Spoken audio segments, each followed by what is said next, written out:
Aujourd'hui, je vais partager ce moment de prière, de témoignage avec un invité spécial, ce qui me fait énormément plaisir, car nous avons des personnes comme Joanne qui veulent bien nous raconter leur histoire et c'est vraiment très enrichissant. Sans plus tarder, je vais te laisser découvrir notre invité. Je l'invite à se présenter à vous. Bonjour à tous, chers auditeurs, chères auditrices. Je me présente, je suis Johan Courant, j'ai 38 ans. Je suis effectivement chrétien, je suis adventiste du 7e jour. Je parlerai en mon nom aujourd'hui et je vous partagerai un témoignage concernant une des missions que j'ai pu effectuer durant ma carrière militaire. Effectivement, je suis fraîchement retraité d'une belle carrière militaire. J'ai fait 17 ans au sein du ministère des Armées. Et effectivement, j'ai des hobbies, j'ai des passions. J'aime beaucoup la marche en général, la randonnée, la photographie, tout ce qui a trait à la vidéo, les prises de vue aériennes également, donc en drone. Le titre de la méditation d'aujourd'hui s'intitule De la guerre à la foi. Nous t'invitons, Joanne, à nous raconter ton histoire.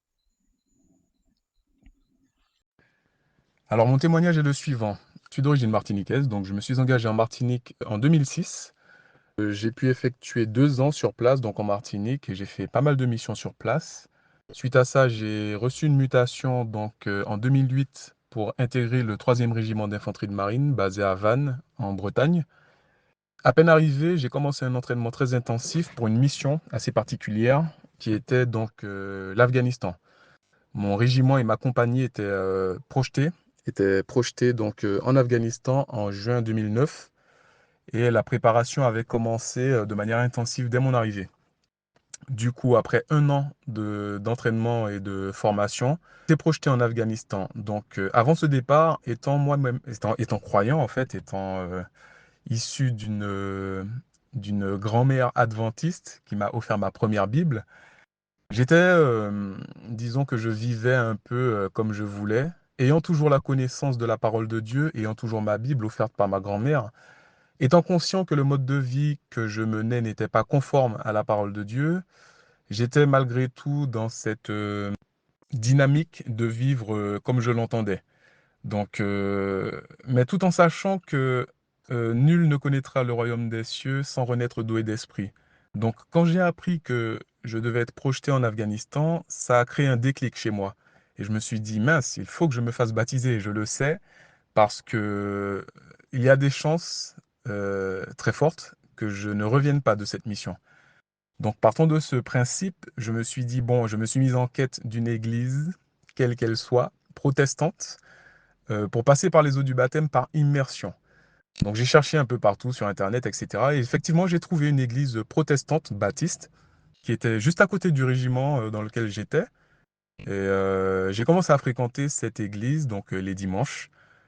Et c'était un peu tardif parce que le départ était prévu 2 mois après ma découverte de cette église et du coup j'ai fréquenté cette église, cette assemblée pendant 7 dimanches, donc 7 semaines consécutives. Et à la 8e, donc la dernière avant mon départ, j'ai été en entretien avec le pasteur pour lui demander, voilà, de me baptiser. J'ai voulu passer par les eaux du baptême et je me suis heurté à un non catégorique. Donc autant vous dire que j'étais dépité. Je me demandais mais pourquoi ça m'arrivait. J'étais vraiment dans le questionnement, je comprenais pas. J'ai demandé à Dieu, j'ai prié, mais Éternel, je sais qu'il faut que je passe par les eaux du baptême. Comment se fait-il que je me heurte à un mur, que la réponse soit un refus? Et je me suis dit mince, qu'est-ce que je fais au final? Et malgré tout, je suis parti en mission, donc j'ai été voilà, un peu dépité. Je me suis dit, je suis parti un peu défaitiste, me disant bon. Eh bien voilà, ce sont les conséquences de ce mode de vie que j'ai mené, un peu, disons, n'importe comment. Vous savez, dans le monde militaire, il y a beaucoup d'exutoires qui sont notamment l'alcool, les week-ends, les boîtes de nuit, etc. Donc effectivement, arrivé dans ce régiment, j'étais totalement dépaysé, le jeune Martiniquais qui arrive, qui a toujours vécu dans sa Martinique natale et qui débarque en Bretagne.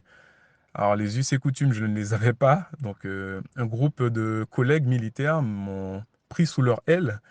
Ils ont commencé à me montrer un peu me présenter la ville de Vannes dans laquelle j'étais, à me montrer les différents coins sympathiques, les restaurants, etc. Et également les boîtes de nuit. Et ils ont commencé, parce que j'étais à pied, je n'avais pas de véhicule, ils ont commencé à m'entraîner dans des soirées en boîte de nuit, etc. Donc je me suis dit, bon, c'est un bon moyen de sociabiliser, de me faire des amis, de faire des connaissances. Donc je les ai suivis. Et ce train de vie a duré, voilà, jusqu'à ce départ en mission. Et du coup, je suis effectivement parti en Afghanistan sans être baptisé. Je me suis dit, ben voilà, c'est mon lot, ce sont les conséquences de mes actes. Donc, tant pis. Mais j'étais toujours, malgré tout, en prière constamment, hein. J'avais vraiment une confiance absolue en mon Dieu. Et je savais qu'il était capable de faire de grandes choses pour moi. Arrivé en Afghanistan, durant un mois, nous avons patrouillé. Donc, on a fait des patrouilles donc dans la vallée de Kapisa.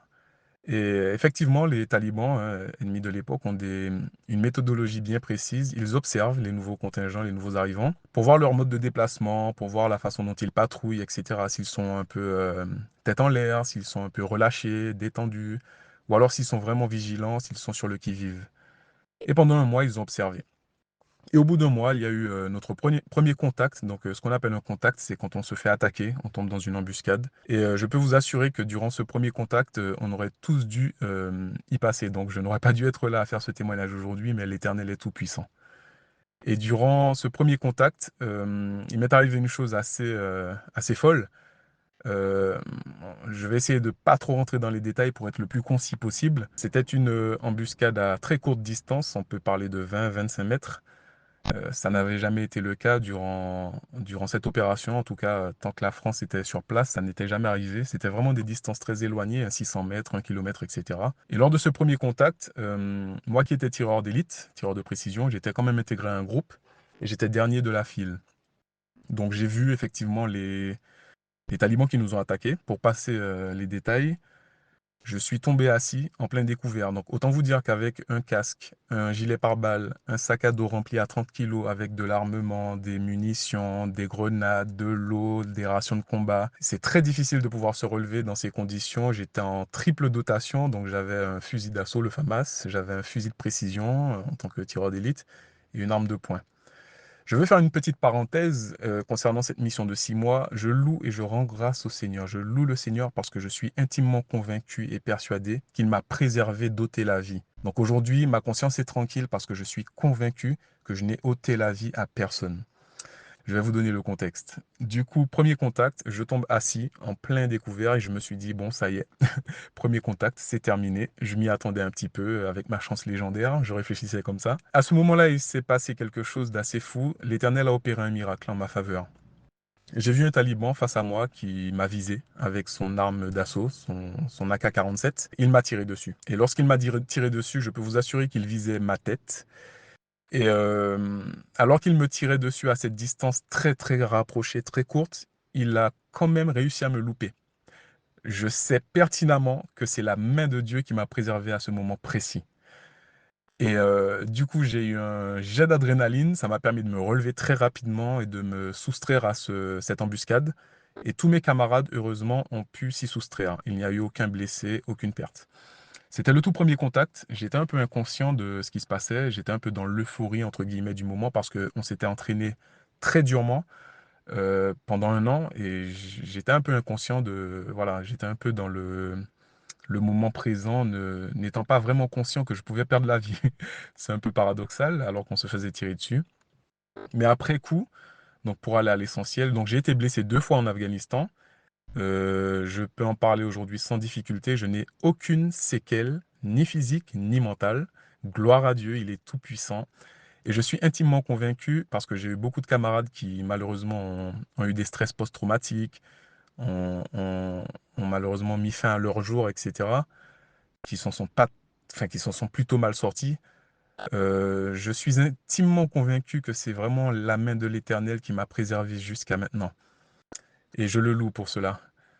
Et du coup, durant ce mandat en Afghanistan, alors que je pensais toujours à ce baptême par lequel je n'avais pas pu passer, je me disais, mais mince, après ma première blessure, donc c'était le 15 juillet 2009, mon véhicule a explosé sur un IED, donc c'est une mine artisanale qui a été placée pour nous, donc qui a été déclenchée à distance. J'ai été blasté et je me suis réveillé sous perfusion en fait à l'hôpital militaire.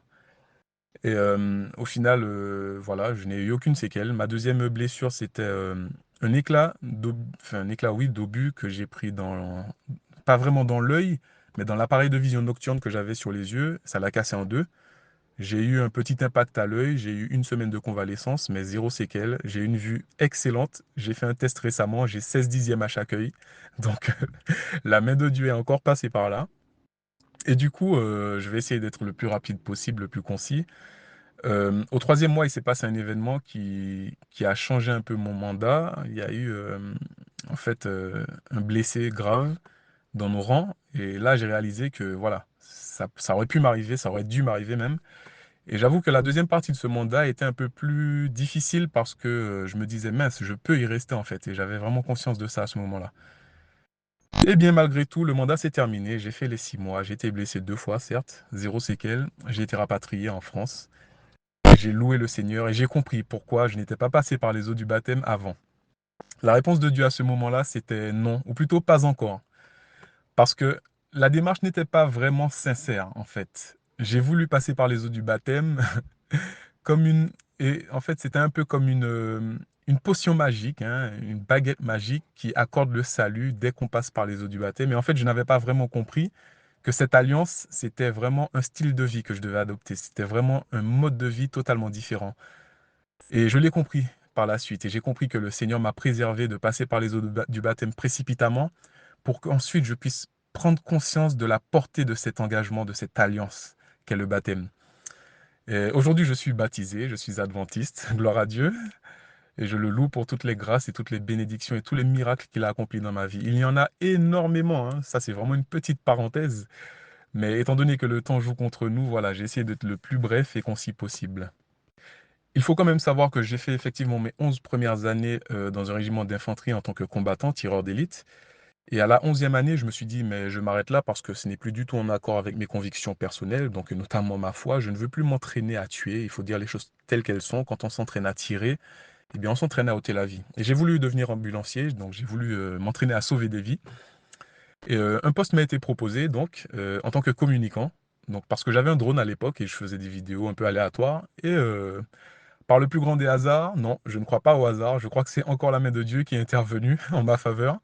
Il a permis qu'un de mes chefs voie l'une de mes vidéos et en fait ça a fait effet de boule de neige, donc ça a été vu par le commandement, par la chaîne hiérarchique et ils m'ont proposé un poste à la communication en tant que photographe parce que l'ancien photographe, le timing était parfait, s'en allait en retraite. Donc après mûre réflexion, j'ai accepté en étant convaincu que c'était la main de Dieu qui agissait parce que là, je pouvais avoir tous mes sabbats, je pouvais vraiment, vous savez, quand on est militaire et qu'on parle de sabbat, c'est un peu compliqué, hein, quand on parle en mission pendant 4 mois ou 6 mois, il n'y a pas de sabbat qui tienne en fait. Et étant donné que j'étais adventiste à ce moment-là, je me suis dit non, c'est la condition sine qua non, il faut que je puisse avoir mes sabbats. Et effectivement, j'ai pu m'arranger avec mes collègues et j'avais tous mes sabbats. Donc gloire à Dieu, il a permis que j'ai une expérience en tant que communicant. Donc mes 6 dernières années au sein de l'armée, j'ai été photographe infographiste et c'est mon travail actuellement. Donc ça m'a servi de reconversion. J'ai pu venir en Guyane française. Alors une succession de miracles hein, pour arriver en Guyane. Ça fera peut-être l'objet d'un autre témoignage parce que vraiment, ça a été miracle sur miracle. On a tendance à dire que Dieu ouvre des portes, mais là, je peux vous assurer que ce sont des murs qu'il a permis d'ouvrir parce que ce sont des brèches qui ont été faites. Parce que c'était mur sur mur, barrière sur barrière, entrave sur entrave. Et pourtant, je suis bien en Guyane en train de vous faire ce témoignage. Donc je loue le Seigneur pour sa main agissante dans ma vie et je suis intimement convaincu que si toi, mon frère, ma sœur, tu lui fais confiance, tu lui remets ta vie, il fera de grandes choses pour toi en ta faveur. J'en suis intimement convaincu et après toutes les expériences que j'ai pu faire avec notre Dieu, le Dieu de l'univers, le créateur du ciel et de la terre, je peux aujourd'hui affirmer avec assurance qu'il aime ses enfants et qu'il aime celles et ceux qui veulent faire sa volonté. Il aime bien évidemment toute l'humanité, tous les hommes, mais il y a des bénédictions, il y a une grâce particulière pour celles et ceux qui veulent lui obéir et le servir. Donc je t'encourage, mon frère, ma sœur, à persévérer. Persévère, malgré les coups de l'ennemi, malgré les entraves et les embûches, je t'encourage à persévérer. C'était mon témoignage. Je suis Johan et je vous souhaite à tous une bonne persévérance dans le Seigneur. Soyez bénis. Merci Joanne de nous avoir partagé ton histoire. C'est un témoignage merveilleux qui nous rappelle l'amour de Jésus pour nous. En dépit de nos choix, Dieu nous aime et c'est une réalité à ne pas oublier. J'aimerais te demander, c'est vrai, il y a tant à dire par rapport à ton témoignage, mais j'ai quand même des questions à te poser. Qu'as-tu ressenti face à la réponse de Dieu à tes prières, à tes souhaits et tes désirs? Et ensuite, j'aimerais savoir aussi, avec le recul, ne penses-tu pas que Dieu voulait ton bien en te permettant d'être totalement converti avant de sceller alliance avec lui? Effectivement, suite à cette réponse donc négative, défavorable, de passer par les eaux du baptême à ce moment-là, j'étais vraiment totalement démuni, j'étais dans le désarroi, j'étais dans le flou, j'étais vraiment dans le désert, me disant que ça y est, c'en est fait de moi, les conséquences de mes actes me retombent dessus. Je me suis dit, il n'y a plus d'espoir pour moi, pour ma vie, pour mon âme. Et j'étais vraiment défaitiste. Malheureusement, à ce moment-là, j'ai fait preuve d'incrédulité parce que je ne comprenais pas que le Seigneur avait un plan encore meilleur pour moi. Et bien souvent, lorsque on se heurte à un non, on a tendance à broyer du noir, on a tendance à être défaitiste, on a tendance à baisser les bras. Eh bien, aujourd'hui, je peux dire, en regardant par-dessus mon épaule, n'ayant le recul que j'ai aujourd'hui, que les noms de l'Éternel sont des bénédictions et des grâces. Et aujourd'hui, je peux comprendre avec cette maturité que j'ai acquise, avec les expériences que j'ai faites avec le Seigneur durant toutes ces années, que quand Dieu dit non, je peux affirmer que c'est pour notre bien, pour notre salut éternel, car nous servons un Dieu de bonté qui veut ce qu'il y a de mieux, de meilleur pour ses enfants. Donc c'est la raison pour laquelle je t'encourage, à toi qui m'écoutes aujourd'hui, à persévérer, à ne pas baisser les bras malgré les refus, malgré les obstacles, malgré peut-être la lenteur administrative ou que sais-je, les difficultés de la vie.